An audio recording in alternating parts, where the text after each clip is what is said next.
ഇംഗ്ലണ്ടിനെ വീഴ്ത്തി അർജന്റീന. മെസ്സിയും സംഘവും ലോകകപ്പ് ഫൈനലിൽ.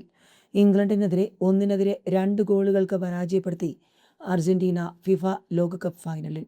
84-ാം മിനിറ്റ് വരെ ഒരു ഗോളിന് പിന്നിൽ നിന്ന ശേഷമാണ് ലോക ചാമ്പ്യന്മാരുടെ വൻ തിരിച്ചുവരവ്. 7 മിനിറ്റിനുള്ളിൽ 2 ഗോളുകളാണ് ഇംഗ്ലണ്ടിന്റെ വലയിൽ മെസ്സിപ്പട അടിച്ചു കയറ്റിയത്. 2 ഗോളുകൾക്ക് വഴിയൊരുക്കിയത് മെസ്സി തന്നെയായിരുന്നു. 55-ാം മിനിറ്റിൽ മോർഗൻ റോജേഴ്സിന്റെ ക്രോസ് വലയിലെത്തിച്ച് ആന്റണി ഗോർഡനാണ് ഇംഗ്ലണ്ടിനെ മുന്നിലെത്തിച്ചത്. മറുപടിയായി 85-ാം മിനിറ്റിൽ കിടിലൻ ഒരു ലോങ് റേഞ്ചറിലൂടെ എൻസോ ഫെർണാണ്ടസ് ഇംഗ്ലീഷ് വല കുലുക്കി. പിന്നാലെ ഇഞ്ചുറി ടൈമിൽ ലൗട്ടാരോ മാർട്ടിനസ് അർജന്റീനയുടെ വിജയ ഗോൾ കുറിച്ചു. ആദ്യ പകുതിയിൽ ഇംഗ്ലണ്ടിന്റെ എലിയട്ട് ആൻഡേഴ്സണും അർജന്റീനയുടെ ലിസാൻഡ്രോ മാർട്ടിനസും മഞ്ഞക്കാട് കണ്ടു. ആദ്യ പകുതിയിൽ അർജന്റീനയുടെ ഭാഗത്തു നിന്നും 12ഉം ഇംഗ്ലണ്ടിന്റെ ഭാഗത്തു നിന്നും 7 ഫൗളുകൾ ഉണ്ടായി. ഇംഗ്ലണ്ടിന്റെ മുന്നേറ്റത്തോടെയാണ് മത്സരം തുടങ്ങിയത്. 7-ാം മിനിറ്റിൽ അവർക്ക് കോർണർ കിട്ടിയെങ്കിലും മുതലാക്കാനായില്ല. തുടർന്ന് അർജന്റീനയും ആക്രമണങ്ങൾ മെനഞ്ഞു.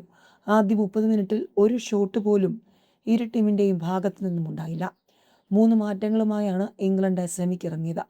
ക്വാർട്ടറിൽ നോർവേക്കെതിരെ തുടക്കത്തിൽ ഇറങ്ങിയ നോനി മദുവെ, നിക്കോ ഒറേലി, യെസ്രി കൊൻസ എന്നിവർക്ക് പകരം മോർഗൻ റോജേഴ്സ്, റീസ് ജെയിംസ്, ജഡ് സ്പെൻസ് എന്നിവർക്ക് ഇംഗ്ലണ്ട് കോച്ച് തോമസ് ടുഷൽ സെമിയിൽ ആദ്യ 11-ൽ ഇടം നേടി.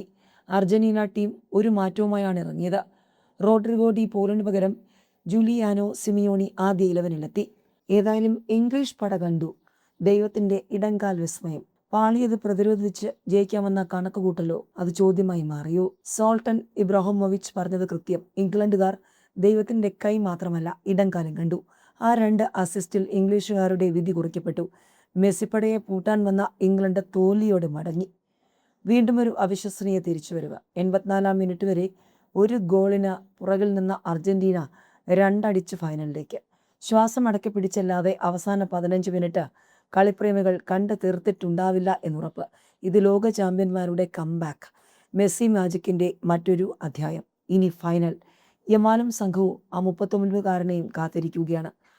മത്സരത്തിന്റെ ആദ്യ 11 പുറത്തു വന്നത് മുതൽ തന്നെ ടീമുകളുടെ നയം വ്യക്തമായിരുന്നു. മധ്യനിരയിൽ ആധിപത്യം ഉറപ്പിച്ചുകൊണ്ടുള്ള ആക്രമണങ്ങൾക്കാണ് മുതിരുന്നതെന്ന് വ്യക്തം. അർജന്റീന അവരുടെ മധ്യനിരയിലെ കരുത്തുറ്റ സാന്നിധ്യമായ റോഡ്രിഗോ ഡി പോളിനെ ബെഞ്ചിലിരുത്തി. പകരം ജൂലിയാനോ സിമിയോണിനെ ഇറക്കി. ഇംഗ്ലണ്ട് നിരയിലും 3 മാറ്റങ്ങളുണ്ടായി. പക്ഷേ എല്ലാ മാറ്റങ്ങളെയും തകർത്തെറിഞ്ഞുകൊണ്ട് അർജന്റീനയുടെ മിന്നുന്ന വിജയം.